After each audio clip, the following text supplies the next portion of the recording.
So let's turn to page 26. Look at closing statement problem 102-1. Closing statement problem 102-1. What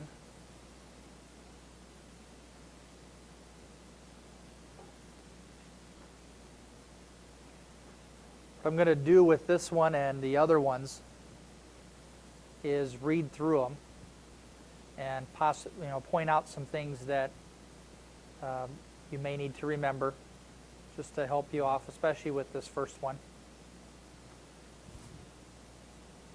And then I'll let you go on it. You can use your cheat sheet to help you fill in the blanks. And then you'll have an answer key that you can also use as a reference. I prefer that you wait to use the answer key until you have successfully completed this. It has the answer key has the settlement statement worksheet completed, so you get to see where all the numbers go. The benefit of the answer key, though, is that when you do look at it, things will just begin to click even more. And so you can use it as a reference earlier than you may really should, just because it does help to get things to click and to see where the items are at. Now, when you look at the answer key, too, please keep in mind that I have the answer key or the items in a certain order, and they can be in any order. They don't have to be in the order that I have them in. So starting with this first one, we see that 1100 South Cliff Avenue, owned by Al Crafty and K Crafty, is currently listed with Yesterday Real Estate. The listing price is $81,900, and possession could be given 30 days following the signing of a purchase agreement. The listing contract is at 6%, dated November 1st this year with an expiration date of June 1st this year. So out of that entire paragraph, the only thing that you need to know for this exercise is that the listing contract is at a 6% commission. That's it. All the rest is filler. In fact, the second paragraph is even more full of filler, just to try and throw you off. So one thing you can do is, like what I've done, is I've gone through and highlighted the things that I needed to know. And so that way I can make sure that I include everything that I have to have a successful settlement statement. So, second paragraph, on January 8th this year, Yesterday Real Estate submitted a purchase agreement from Doc Little and Bear Little. The Littles are offering $80,000 and agree to secure a 90% mortgage at 9.5% interest for 30 years. The closing is set for February 1st this year, and the sellers agree to accept the above offer. The buyer paid $1,500 earnest money. So there's a few more items in here.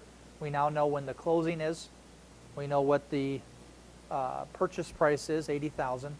Know that the buyers are paying $1,500 in earnest money. Additional information about this transaction are as follows. The real estate taxes paid for last year are $1,560. Both buyers and sellers agree to prorate this year's taxes to the date of closing. The prorated taxes are based on real estate taxes paid last year. The sellers have an existing loan balance of $45,226, including interest due February 1st this year. But skipping back to the prorated real estate taxes, both buyer and seller are agreeing to prorate those, and the total cost for those is $1,560. And so you need to figure out, when you put down your closing date of February 1st, if this is a prepaid item or an accrued, and then multiply it times however many months you have. The buyers will assume and pay for an existing insurance policy in the amount of $972, which was a 3-year policy paid for by the sellers on February 1st. So on February 1st this year, it took out a 3-year policy for their insurance. In this world, you can. Or February 1st last year. I'm sorry. Make sure that you get that right. The buyers will assume and pay for an existing insurance policy in the amount of $972, which was a 3-year policy paid for the buyers on February 1st last year. So February 1st, 2012, if we're looking at this year being 2013, they bought a 3-year policy. We're closing on February 1st this year, so they've already used 1 full year. And so there's 2 full years of this policy that aren't going to be used by those sellers, and the buyers are going to have to pay those sellers for that policy. The title insurance policy is $371 and will be shared 50-50 between buyer and seller. Closing fees are $160 for the buyer. Recording fees for the buyer are $18. Deed preparation are $35, and this are the seller's obligation. Transfer fee tax will be 50 cents per $500 or any portion thereof. So the transfer fee tax is 50 cents per $500 based on the $80,000 purchase price. So one way to look at this is it's 50 cents per $500. Could we also say that it's $1 per 1,000?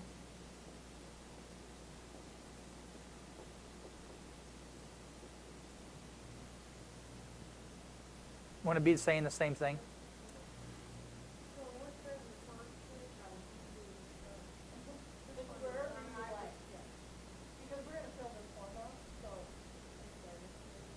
Yep.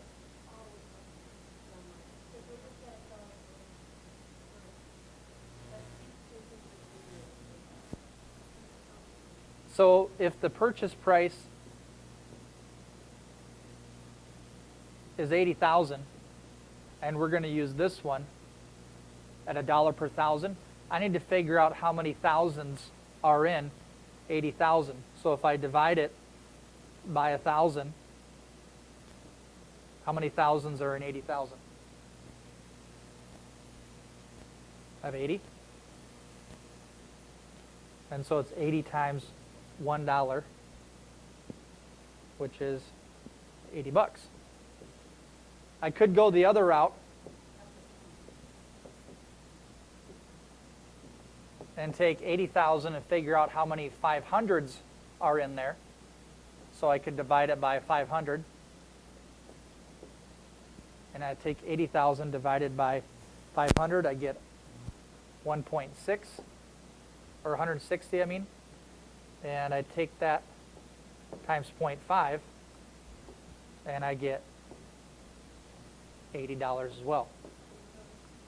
If we continue on, it says that the survey is required by the lender, and that costs $75. The prorated real estate taxes will be given to the buyers as a credit. The lender requires 3 months of real estate taxes to be placed in an escrow account. So we got to add up 3 months of real estate taxes, which we're going to already know the monthly because we're going to have figured out what that proration is up in our, at the top of this paragraph. So we'll have to put 3 months in escrow. And then the lender's requiring 0.75% or 0.75 points discount.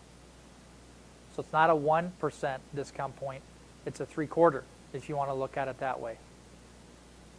So it's not 1.7 or 75%.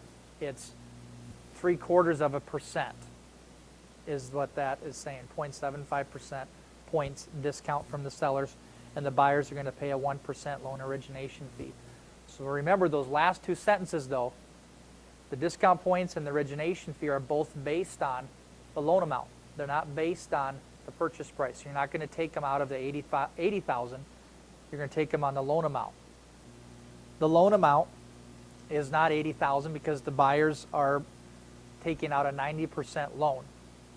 So they're going to put 10% down, and then the loan amount is the rest, or 90% of the $80,000. So that'll get you started on that loan amount, and you take that or use that number to figure out what the discount points are and what the origination fee is.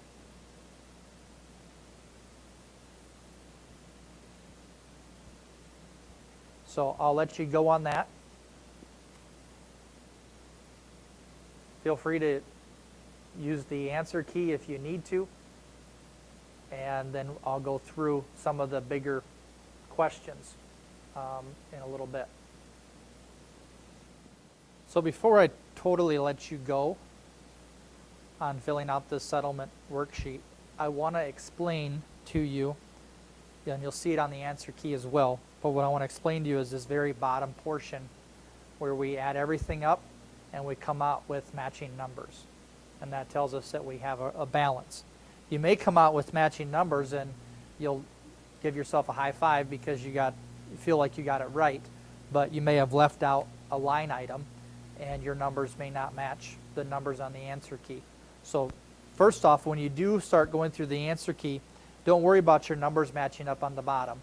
Make sure that you have all the items that are supposed to be on there and you have the correct numbers, because if you got your proration wrong, even though you got it in the right debit and credit column, you went this way on the timeline. You're supposed to go this way. So you're going to see that you'll have the wrong numbers at the bottom. So look at your settlement statement worksheet. We can use 102-1, the first one that you're going to be working on. And if you look at the very bottom of this first part, we have two parts. We have the part where the settlement items and buyer credit and seller, or buyer, seller, and trust account are listed, and then we have a separate set of 3 rows below that where we see the balance due from the buyer, balance due to the seller, and then total. Those 3 rows of boxes are kind of unhooked from this settlement statement worksheet. So let's look at the bottom of the settlement statement worksheet. If you look in the row or the column below settlement items, below number 21, you'll see it says total up the debits and credits. And so that row there, you'll see it's a darkened box, and you're going to total up your buyer's debits, your buyer's credits, seller's debits, seller's credits, trust account debit, trust account credits. You're going to bring these lines all the way down. So if I have in my buyer's credit, if I have $1,500, $72,000, and $130, and that's all that's in my buyer's credit column, I'm going to add those up and write those there in that total up debits and credits row.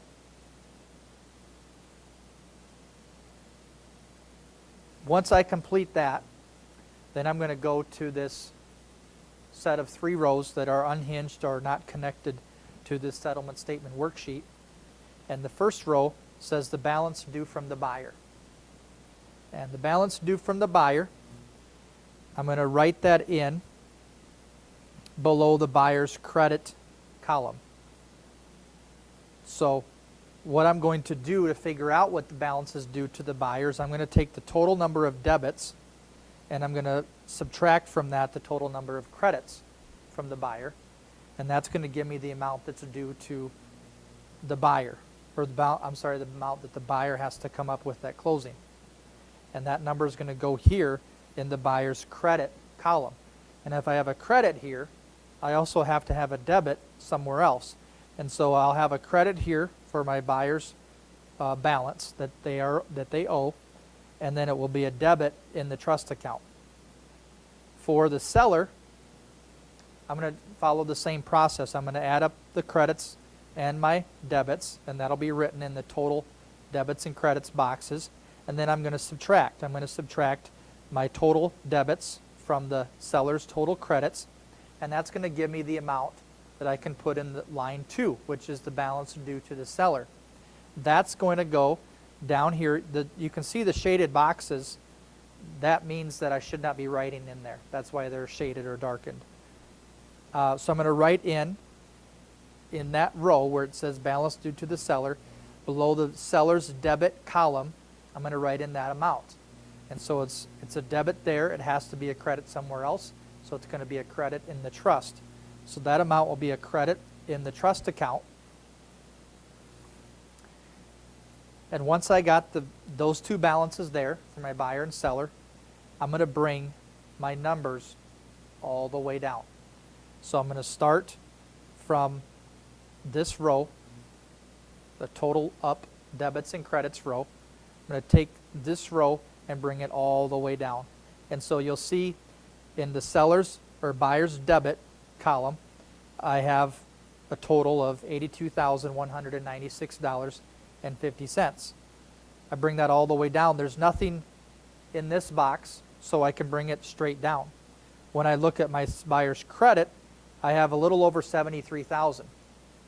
I take that, I add it to this number that I wrote, which is the balance due from the buyer, and I'll get basically the same number as I did for my buyer's debit column when I brought it all the way down. So these two numbers will match. Do the same thing for the seller. Bring this number down. Well, I have a number there. That's the money or the amount that the seller is going to receive at closing. I add those two together. I get a little over $80,000. I go up to my totaled up debits and credits row for my seller's credit. Bring that down. There's nothing in that blank. So I bring it straight down and I get that same number. So those two numbers match. Even though these two numbers match, they're not going to match these two numbers because they're separate. This is the buyer's, this is the seller's. Finally, this is the trust. The trust, I have my numbers here that I've totaled up already.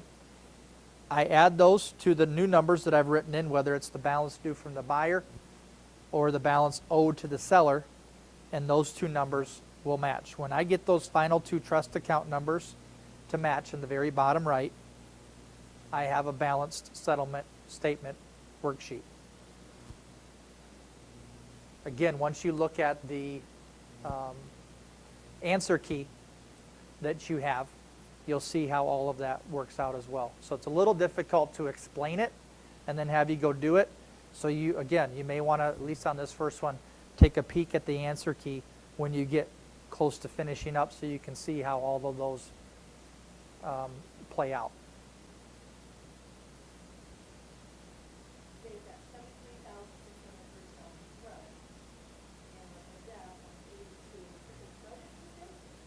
It's confusing, but that's what it is. It's the opposite of what you think it would be. It doesn't make any sense to me, but I've actually had accountants and then guys that worked for Wells Fargo and they said that's exactly how it's supposed to be. And they try to explain it to me. I'm like, I still don't get it. I don't know what you're talking about. Yeah. They're flipped. It should, and I agree, but that's how it is for accounting purposes. They're in the opposite blanks that you would think they'd go in. But when you bring the numbers down, if you did it that way, it would make sense for the balance due from the buyer, balance due to the seller if you put them in the opposite ones, but then when you brought down your trust account balance, they wouldn't match. Okay. So allow me to go through some of this I put up here on the board to help us with some of these prorations and so on. So the new mortgage, which you'll see is on the answer key, that's something that you have to include. That's what the borrower is going to take out from the bank. It was an $80,000 purchase price, and the bank was going to loan them 90% of that. So we can use the T formula. We come up with $72,000 for the new mortgage. We also needed that number because both the discount point and the origination fee are based on that. So discount point is a little tricky. I tried to clarify it while I was reading through it with you, but it's 0.75% of the loan amount. So that of means I multiply. I take this loan amount, $72,000, times 0.75% if I wanted to use the calculators that we have here, which would make it a lot simpler than having to know that you need to add 2 zeros on the front of that 7.5. And just another reason it's nice if you have that percentage sign on the calculator. It kind of makes it a little less goof, or more goof-proof, I should say, a little more goof-proof. So you'll get $540 for that. When I look at the origination fee, that's 1% of the loan amount. It's a charge that the bank has. And so that's going to be 1% of or times $72,000, and you'll get the $720. Real estate taxes. The problem said they've been paid in full through last year. They haven't been paid yet this year. We're closing February 1st. That tells us that we have a prepaid or an accrued? Which one? Yep, accrued. And so we go back, or we go this direction, and figure out that, like you said, it's just 1 month. The total taxes are $1,560 for the year. Divide that by 12, we get $130 per month. We can take it to the next step and multiply it times the 1 month, but 130 bucks. That's what our prorated taxes are. We also needed to put 3 months worth of taxes in escrow. So we take the $130 per month times the 3, and we get the $390. We're talking about insurance, I guess. $972 for 3 years. And so we divide it by 36 months, so we know what the dollars per month is.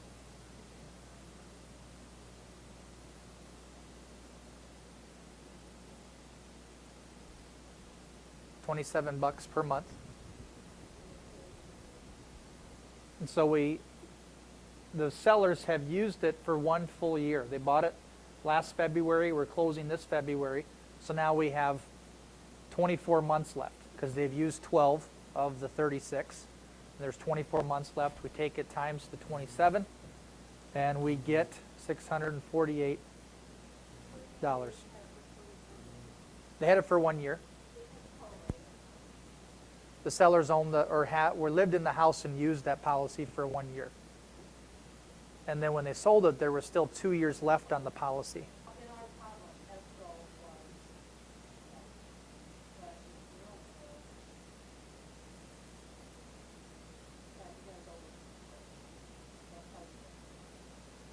So no, you do not have to show your work and fill out a full one, but you're going to indirectly have to do something like it, because if they ask you a question, how much is the seller going to get back at closing, well, you're going to have to fill out all the seller's debits and credits.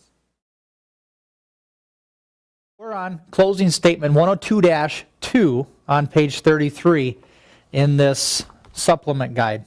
Okay, so you got through 102-1, hopefully. Again, the answer keys are there on the handout portion of the website where you've taken the quizzes on pro-ed.org. So 102-2, let's look at this. I'll read it through, and as I read through, I'll point out anything in this that are going to be things I would try to remember, as well as maybe direct you as to how this verbiage goes. So let's begin. A 6-unit apartment house owned by Jake and Sally Butcher is listed for sale with Cheatham & Steel Real Estate Company. List price is $210,000. Commission agreed upon is 7%. The listing agreement is dated December 1st this year with an expiration date of December 1st this year. Or last year was the date of the listing agreement. So a couple things. Commission, 7%. You're going to need to know that for your settlement statement. Another thing is, when I read this first paragraph, it says a 6-unit apartment building. And so many times in the real estate questions, we get so used to residential specific questions that when I see a 6-unit apartment building, or let's say I have a 13-space retail center, it just throws me. And we don't need to, because this is going to look just like a regular transaction.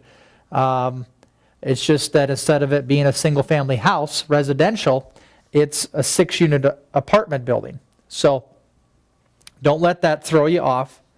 It says each unit rents for $330 per month.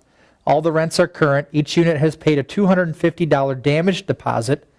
All of the tenants have at least 6 months or more to run their existing lease.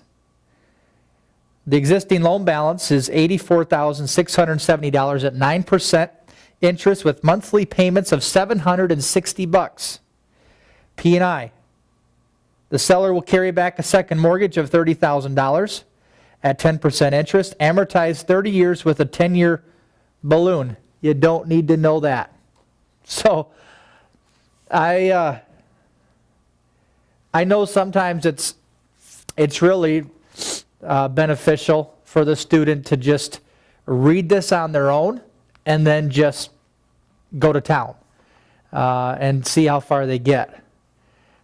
Some of this can be a little torturous, and so I guess most of the time when I teach the class, when I go through math, sometimes I'm accused of making it too simple or trying to be basic, and it doesn't bother me because I look at it from how it was when I took classes. And I had never been in a real estate transaction. All I knew about real estate was that I enjoyed the architectural styling of houses. I liked going to open houses and things like that. So I was very, very naive. And so when I talk about loans, like a carryback or a second mortgage and 10% interest amortized over 30 years, I had just barely learned what the word amortization was and was still a little cloudy. And so I guess that's my approach to education. I don't want to purposely be out there trying to cause anybody unnecessary frustration and anxiety. So I probably shouldn't have told you that, but that sentence there, the seller will carry back a second mortgage. Don't worry about it, okay? The last sentence, though, the real estate taxes, we need to remember that. They're $3,800 or $3,800 per year, and they are due in the current year and have been paid in full. I chuckle because when I said $3,800, I was growing up in a small farming community on the family farm. And, my dad always, when he talked about numbers in the thousands, instead of saying 3,800, he'd say 3,800. So instead of 1,600, it'd be 1,600. Instead of 9,282, it'd be 9,282. Whatever. I think you get the point. And it was, when I was a kid, in my immaturity, it drove me a little nuts because I was very particular in how you enunciate your words, and that's not how you pronounce that word. And I chuckled because now when I read math or numbers like this, I say it just like my dad. So anyways, either way that you say it will be fine with me, at least. On November 1st this year, Cheatham & Steel Real Estate Company submitted a purchase agreement that was acceptable to the sellers. The agreed upon price was $200,000 with $5,000 earnest money. So that's going to be the purchase price, is $200,000. $5,000 earnest money paid and an assumption of the first mortgage plus a carryback from the sellers of $50,000. The difference will be paid in cash at the time of closing. The closing date will be December 1st this year, and real estate taxes will be prorated to that date. You will show the transfer of the damage deposit money on the closing statement. The buyer's title insurance cost $637. Evidence of title provided by the sellers at a cost of $300. Recording fees paid by the buyers at $15. Loan balance on the first mortgage is $84,670 with interest paid to November 1st. So interest has been paid through to November 1st this year. Okay? And when are we closing? We are closing on December 1st. So there's 1 month of interest that hasn't been paid. If I keep reading, it says assumption costs on the first mortgage will be 1% paid to the buyer, or paid by the buyer. Assumption costs on the first mortgage. The brokers to collect December 1st this year payment in the amount of $760 from the buyers at closing, and you'll need to show the adjustment of the interest on that closing statement. Sellers will transfer ownership to the buyers on December 1st this year. The buyers will collect rent directly from the tenant for the first month of December. So what I would ask you to do, if maybe you've already feel like you got a handle on these settlement statements from the first one that we did, You can press pause now, go through the settlement statement worksheet for 102-2 on the next page, and then see how you do when you look at the worksheet answer key, okay? It's your call. If you are still needing some help, you can continue to listen, because I'm going to break some of this down for you, and then you can go ahead and put the data in and then check the answer key online. So, first off, when are we closing on our timeline? On December 1st, right? So let me get my timeline up here.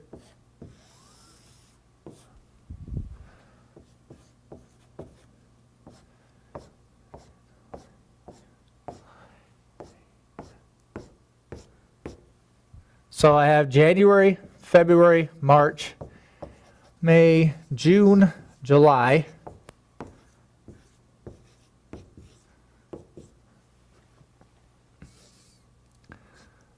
So this is our closing, is December 1.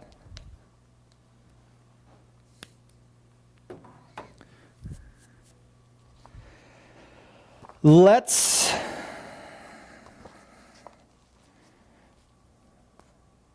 look at the taxes first, okay?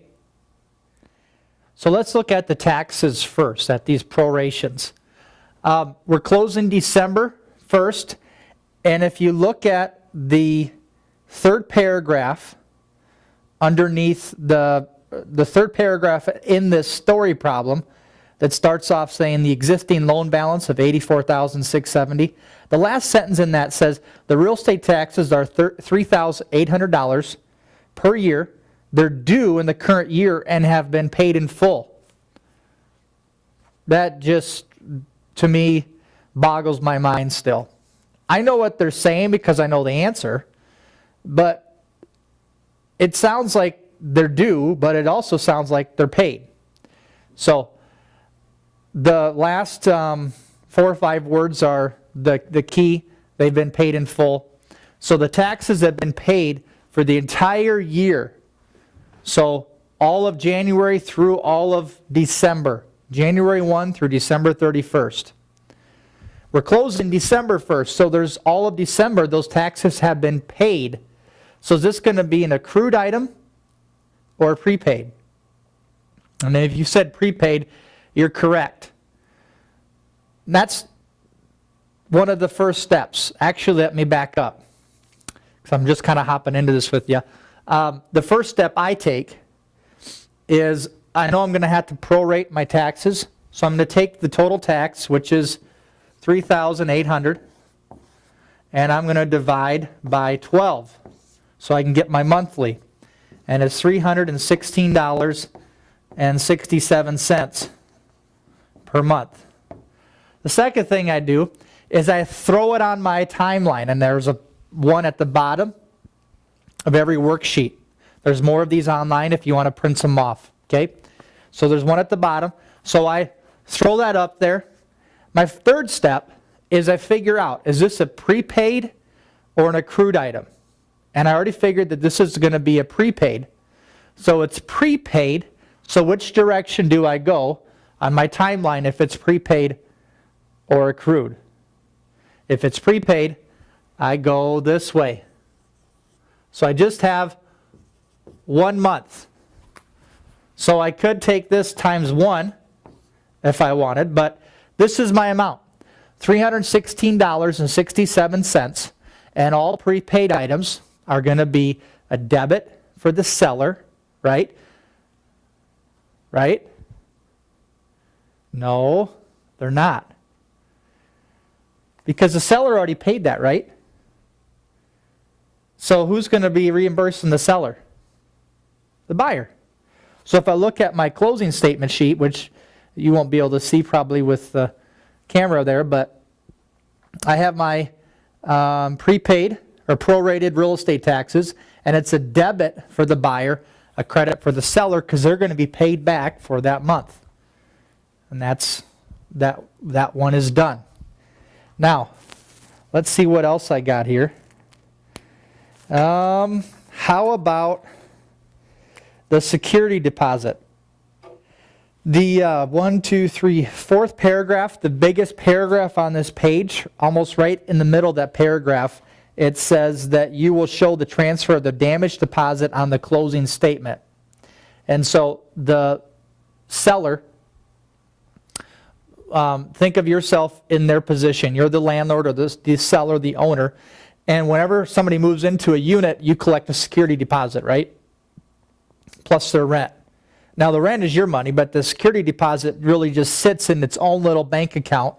In South Dakota, it sits in a trust account. If you're a real estate agent, that's where you need to keep it. So you keep it in a trust account. And I should say if you're managing the funds of others, to be technical, because we'll learn about that when you come to class. If you own it and you're not a licensed agent, you don't need to keep it in a trust account. Even if you are a licensed agent and it's your own personal property, it doesn't have to be in a trust account, although I highly recommend it. But regardless, another talk for another day, it's going to be sitting in a separate bank account. And then when those tenants move out, what do? If the unit is clean and everything's taken care of, you can just transfer that deposit right over to the tenant. If not, you're going to have to take some money out to maybe clean the carpets, fix the hole in the wall that they punched with their fist on the way out. I don't know. And so you're going to have to return that. But it's going to sit there, and then when you close, that money is going to have to be transferred from you as the seller to the new owner. Why? Because first off, it's not really your money, it's the tenant's money. And when the new owner needs it, because when those tenants do vacate, then they're going to be needing that damage deposit back, if the unit, of course, is in good condition. And so you're going to have to, as the new owner, you're going to have to get it back, so I need to get it from the current owner first and then be able to transfer it on. So those damage deposits, if I look at that second paragraph, it says each tenant has paid a $250 damage deposit, and there are how many units? There's 6. So I have 6 units. $250 times 6 units. That's $1,500. So that's another item where you're going to need to put that on your settlement statement. Let's see. On the on that paragraph, the large paragraph, the fourth one down, you'll see about 80% of the way through, it says assumption costs on the first mortgage will be 1% paid by the buyer. So the buyer's going to have to pay an assumption cost for assuming this loan. And that's going to be primarily for the processing that the lender's going to charge, or a fee that lender's going to charge. And they get 1%. And it's on that loan that's being assumed. So the loan that's being assumed is $84,670. So I take that times 1% and I get $846.70. I'm sure you probably wouldn't need a calculator for that, but sometimes if you use a calculator, it helps you from goofing up. Because there's a tendency with a number like that, 84,670, if I'm taking it times 1%, I might actually come up with $8,467. And that's not 1%, that's 10%. But if I use a calculator, then I'm going to get the right answer. So just a thought. And then finally, I'm going to save the toughest one for last, and that's prorating, or I should say, calculating November's interest. So we haven't seen how to do this yet, although we're going to use a familiar formula to do it, so once you see it, it won't be as difficult or daunting as it may appear. But November interest needs to be taken care of. We need to adjust for that interest. Make sure you remember that the broker is to collect December 1st payment from the buyers, and that's $760. They give you that number, so that's going to go on the settlement statement. But I also have an interest payment that needs to be taken care of. And so 1 month's worth of interest, this is how we're going to do it. So over here, we'll put up our T formula. And we have the third paragraph down. Says the existing loan balance is $84,670 at 9% interest with monthly payments of $760. This is that loan that we're going to figure out the 1 month's worth of interest. Now, your brain already may be churning when you saw me put the T formula and I'm talking about figuring out 1 month's worth of interest. Because with the T formula, I have the I, R, and V, right? The IRV.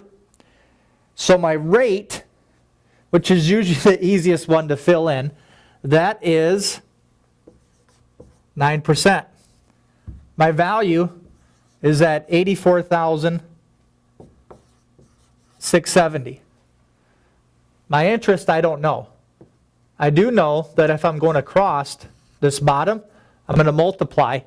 So when I take 9% times 84,670, I get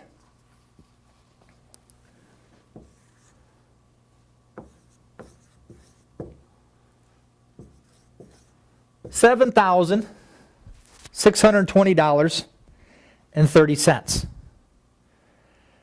So that is interest. Now, take a step back when you look at this. If 1 month's payment, which when we read here, it says 1 month's payment is $760. If your monthly payment is $760, do you think your monthly payment of interest would be $7,620? No. That seems out of proportion, right? Now, you also may remember, when I taught on the IRV formula, that I at the top, the interest or income, is an annual number.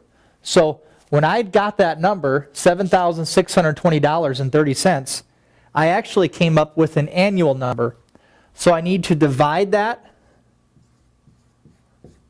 by 12, $7,620.30, and I'll come up with $635.03. Now, that's my monthly. That's going to go on that settlement worksheet.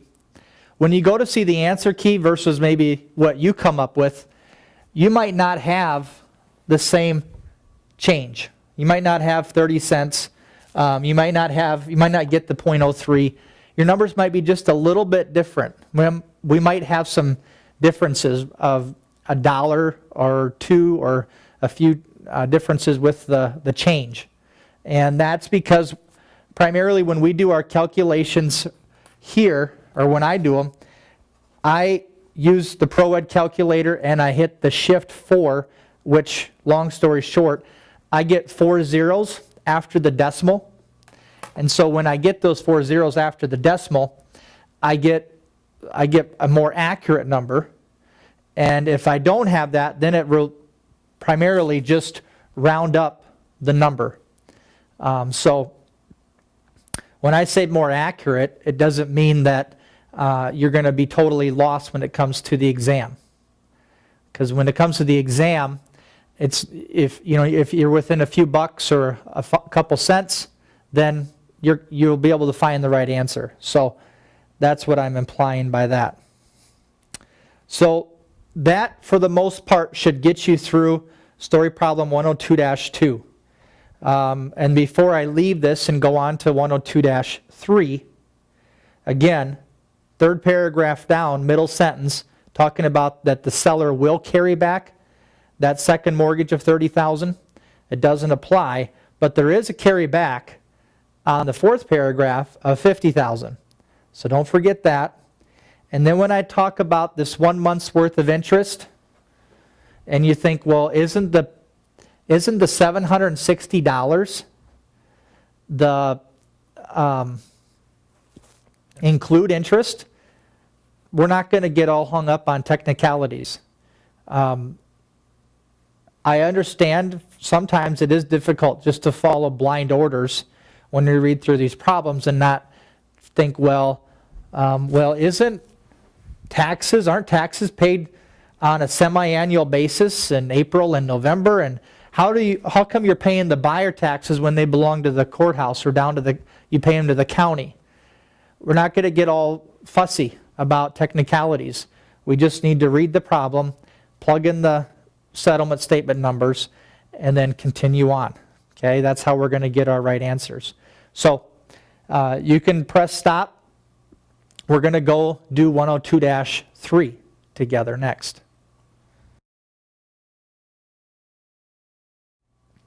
So 102-3, I have it up here on the board on page 35.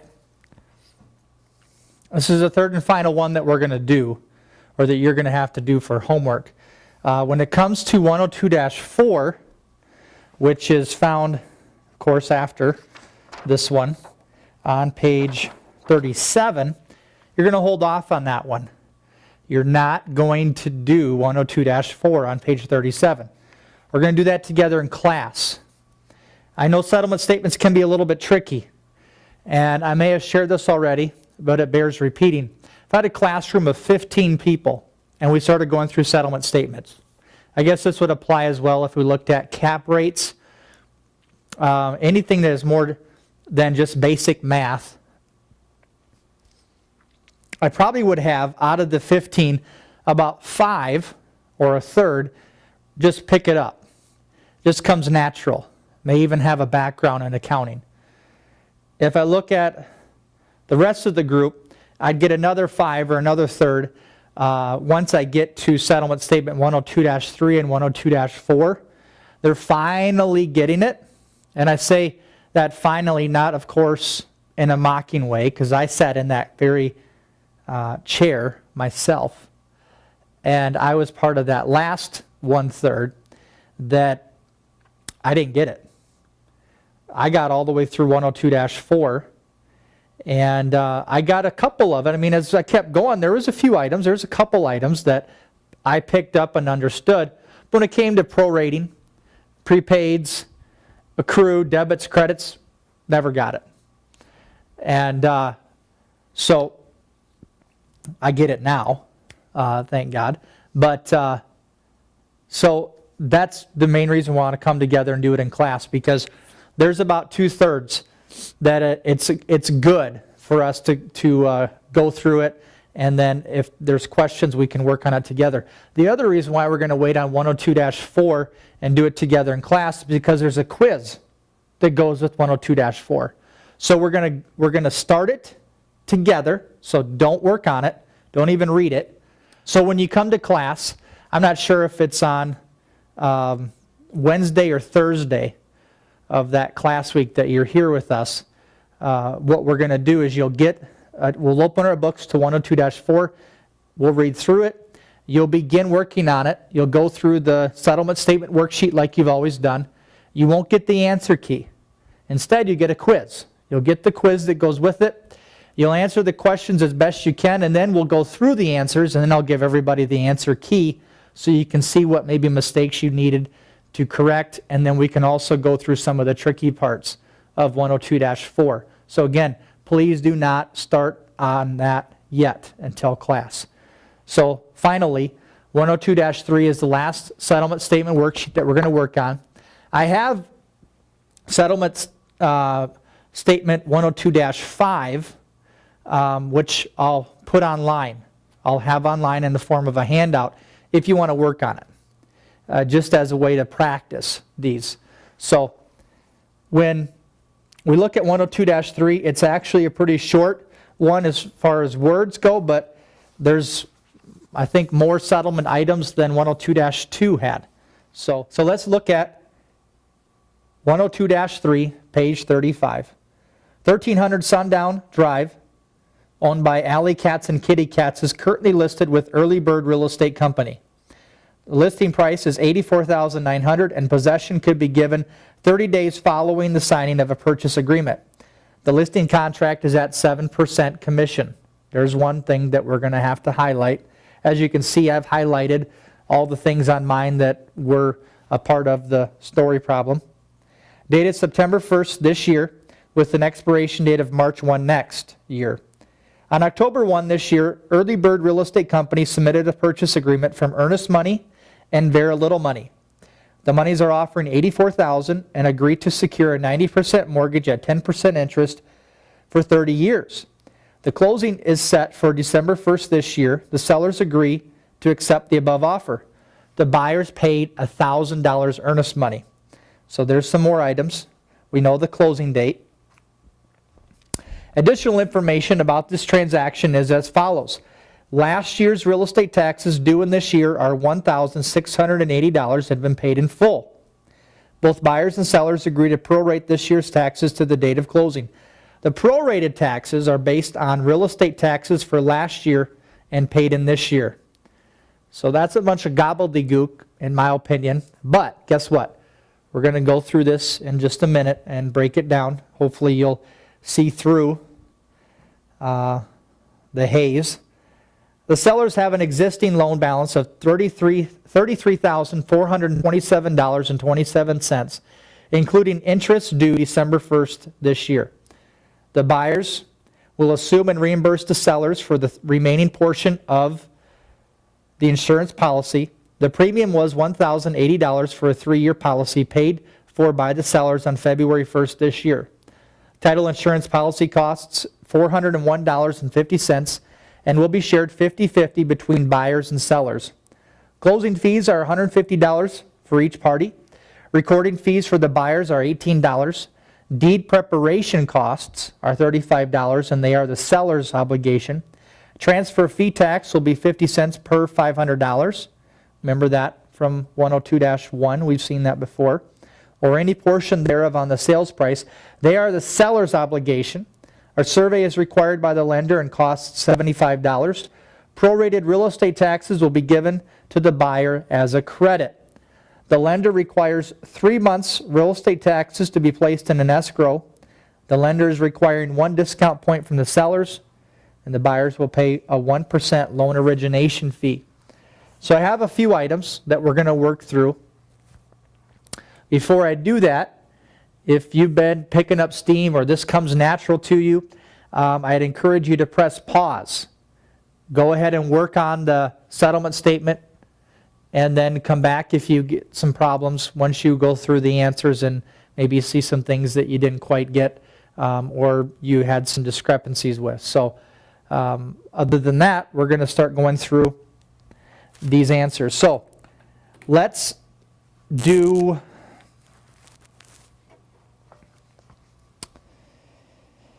Let's see. Let's do some prorations right off the bat. So, real estate taxes. When are we closing on this one? We're closing December 1st. That's our closing date. And let's look at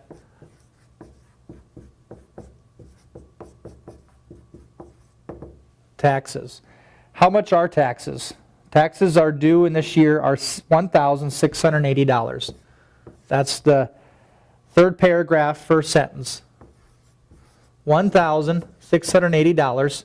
So the first thing I do is divide by 12 so I can get my monthly. So they're $140 per month. First step. Second step, found my closing date. Third step, is this a prepaid or an accrued item?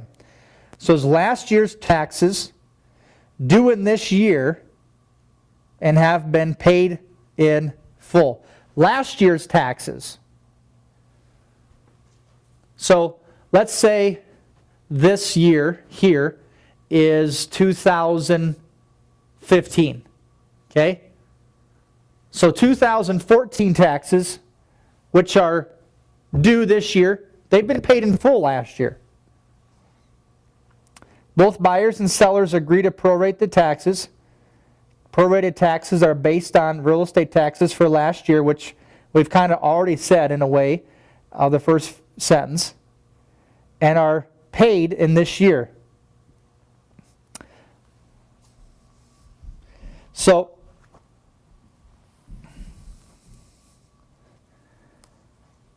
again, when I look at this, it is a bunch of gobbledygook, but and I really wish there's a way just that we could just come right out and say, hey, taxes are paid in full through the end of last year, but they haven't been paid this year. Wouldn't that be easier to understand? Because that's the actual case. Taxes have not been paid for 2015. They've been paid in 2014. It's difficult sometimes, I realize that, to decipher that, going through all of that, those three sentences, but that's the case. So, if taxes have not been paid here, then is this going to be a prepaid item, or is it going to be an accrued item? And if you guessed accrued, you're right. So it's an accrued item, so step number 3 is completed. We know if it's accrued or prepaid, and we've checked the accrued box. So what direction do we go with accrued? It's this way, right? So we need to count our months. If we would count those months, we'd count out 11 months. So we've counted out 11 months.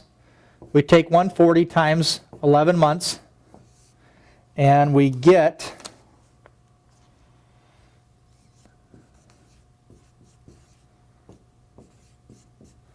$1,540. That's our taxes. And accrued items are going to be what? Debit to who? Accrued items are going to be a debit to the seller and a credit to the buyer. Okay, let's look at the insurance premium. If I look at the third paragraph, the final paragraph, you'll see of the story problem. You'll see about 30-40% of the way into it. It says the buyers will assume and reimburse the seller for the remaining portion of the insurance policy. The premium was $1,080.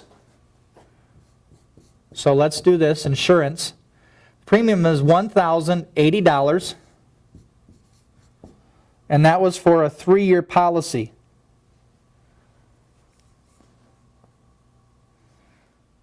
So let's say this equals 3 years.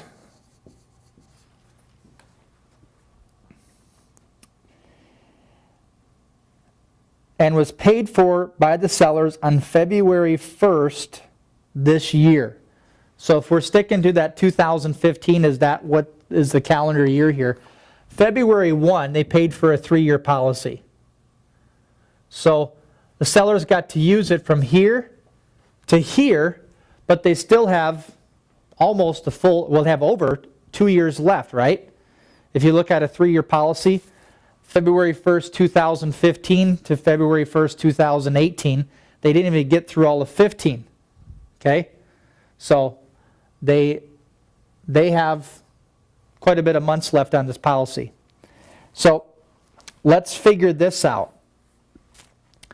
First off, we can kind of mimic what we did with the taxes if we want to take those steps. We're going to figure out the monthly. So I'm going to divide this by how many months. If it's a 3-year policy, 12 months in a year, how many months will that be? It's kind of like financing a car, right? If it's 3 years, 12 months, 3 times 12 is 36. So divide it by 36 months, and I'll get a monthly of $30. So it's $30 per month.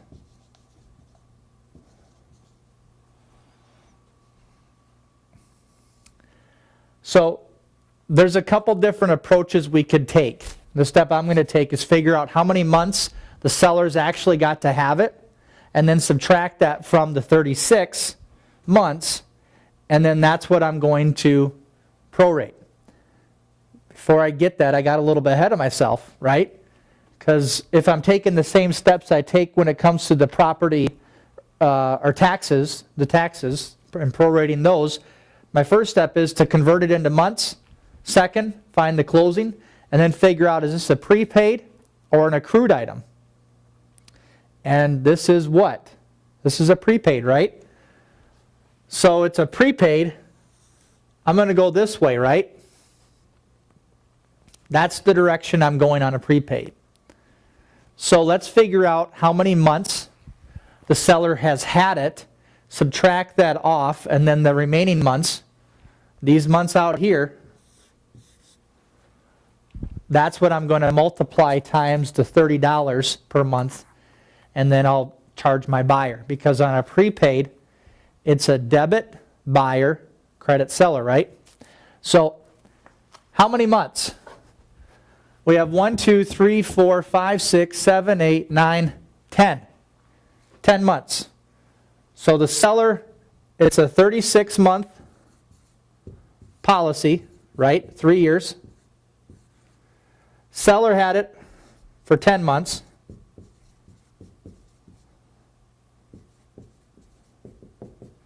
The buyer, if I subtract 10 months off, I'm going to have the buyer owning it for 26 months, right? So the buyer has it for 26 months. So I just simply take the 26 or $30 per month times 26 months, and I get $780. That's my insurance proration. $780 debit buyer, $780 credit seller.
that means is that our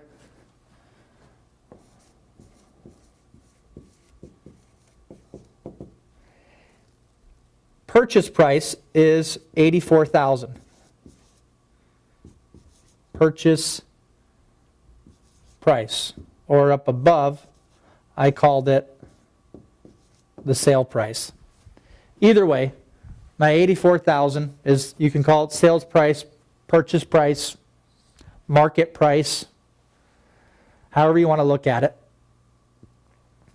10%, which 10% of that is $8,400. That's going to be the down payment by the buyer, right? And then 90% of it is going to be financed, or in other words, the bank is going to do 90% of the loan, and then the other 10% the buyers are going to put in as a down payment. So we don't need to remember this number. You don't need to put that inside the settlement statement worksheet, but you do need to know what the loan amount is so we can figure out the origination fee and or the discount point. And actually, I think both of them are in here. Origination fee, yep, they're both in here. And so they're based on the loan amount, like we've said already. So I know it's 10% from the buyers, and then the other 90% is the bank. Or we could call this the loan amount. So if I subtract 8,400 from 84,000, I'm going to get that loan amount, and that is $75,600.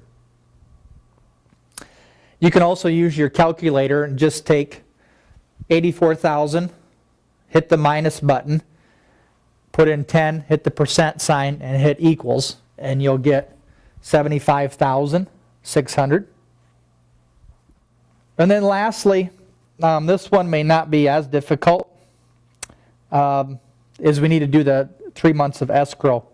If you look to the second or third to the last sentence on that third final paragraph of story problem 102-3, it says the lender requires 3 months of real estate taxes to be placed in an escrow account.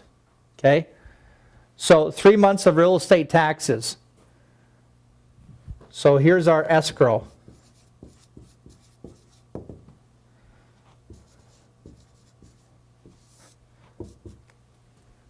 What's my tax? Well, I've already figured that out, or my real estate taxes.